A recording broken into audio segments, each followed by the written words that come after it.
Hello everyone, good morning. Pamikiran flexible.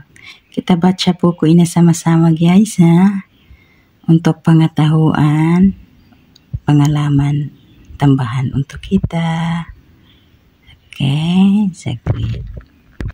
Kandungan ialah mengawal emosi, meningkatkan kemahiran komunikasi, menaruhkan potensi kepemimpinan, mengembangkan pemikiran berdikari. Ayan guys, maganda ito. Tingnan natin. Ayan na isi kandungannya guys. Paradox Kaldai, Budiran, Prinsip Murphy, Psikologi Walinda, Kesan Kuasa. Akal adalah keupayaan minda untuk memahami dan menganalisis peristiwa, menggunakan logik untuk menguji dan menemui kebenaran. Ia membantu orang mengubah dan menilai tindakan, pengalaman dan kepercayaan berdasarkan maklumat baru atau sedia ada.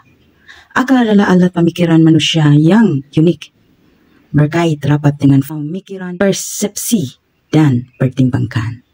Ayan guys, itu muna for today and to be continued to guys, okay?